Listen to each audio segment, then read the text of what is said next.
Assalamualaikum warahmatullahi wabarakatuh. Salam literasi. Perkenalkan, nama saya Raffi Nafal Sakit dari SMIT Insan Kamil Karanganyar. Di sini saya akan meresensi sebuah buku karya Terelie. Pada kesempatan kali ini saya akan meresensi sebuah buku yang berjudul Pulang Pergi. Pulang Pergi ini ditulis oleh Terelie pada tahun 2021 dengan ketebalan buku 414 halaman. Dan buku ini diterbitkan oleh penerbit Sahabat Group. Bayangkan jika kita suatu saat nanti mendapat pilihan antara memilih keluarga, persahabatan, atau kekuasaan kita. Pasti itu pilihan yang sangat sulit kan? Nah, makanya dalam novel Pulang Pergi ini, dia mengajak kita semua menyelami dunia yang penuh dengan pertempuran, penuh dengan pengorbanan, dan penuh dengan strategi, serta menjelaskan bahwa makna pulang itu bukanlah kembali kepada rumah kita atau ke tempat-tempat masa lalu kita, tapi pulang sebenarnya adalah kita yang kembali kepada nilai-nilai kehidupan yang kita yakini. Stop. Kalian masih penasaran nggak sama cerita dari Pulang Pergi? Kalau masih penasaran, ikut aku. Mas, Ya, ada apa? tadi katanya mau lanjutin cerita Pulang Pergi. Oh ya, saya lanjutin. Nah, dan cerita Pulang Pergi ini ada tokoh yang namanya Bujang. Nah, tapi sebelum bahas Bujang, kita bahas dulu ya Pulang Pergi. Pulang Pergi itu serial lanjutan dari Pulang dan Pergi. Jadi sebelum Pulang Pergi itu ada novel dulu yang namanya Pulang, habis itu Pergi, baru Pulang Pergi. Nah, setelah itu kita bahas Bujang lagi ya. Nah, Bujang itu digambarkan sebagai pria yang tampan, pria yang kuat, pria yang tenang.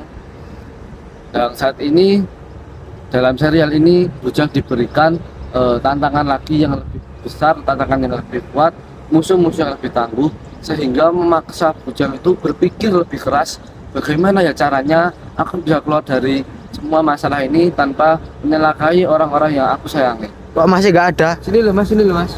Nah, saya lanjutin lagi ya, tapi langsung kelebihan dari buku Pulang Pergi ini adalah bagaimana bahasanya yang sederhana tapi mampu menghadirkan emosi dan imajinasi kita, seakan-akan kita itu terbawa.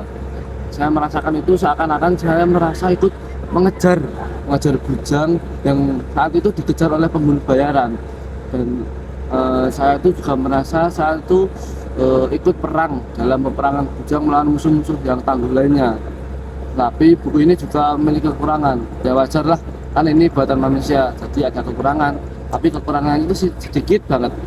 Nah, kekurangannya itu karena ini buku lanjutan seri sebelumnya. Jadi saya sarankan kalau kalian mau membaca buku Pulang Pergi, kalian harus membaca seri sebelumnya dulu. Nah, seperti yang saya katakan tadi, seri sebelum Pulang Pergi ini adalah pulang dulu, baru pergi, setelah itu pulang pergi. Jadi kalian itu biar nggak bingung, kok bisa ada tokoh ini, kok bisa ada tokoh itu, kok bisa ya kok Bujang itu dikejar sama pembunuh bayaran itu gimana. Nah, supaya kalian itu nggak bingung. Kalau kalian udah baca dari sebelumnya kan kalian langsung paham, oh iya ding, ini pas dulu udah diceritain sama novel Pulang contohnya gitu. Paham kan? Paham. Oke. Hey.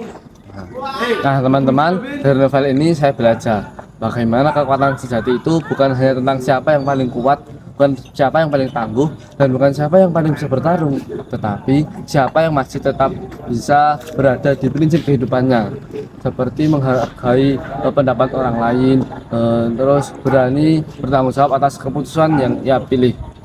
Nah, itu adalah pesan yang menurut saya relevan bagi kita, bagi kalian semua para pelajar. Nah, bagi penilaian saya itu buku ini saya beri nilai 9,5. Jangan 10/10 aja, karena ini adalah buku yang paling bagus yang saya baca. Nah, sebagai penutup saya punya pantun nih buat teman-teman. Buah durian dimakan fakih. Cukup sekian dan terima kasih. Wassalamualaikum warahmatullahi wabarakatuh.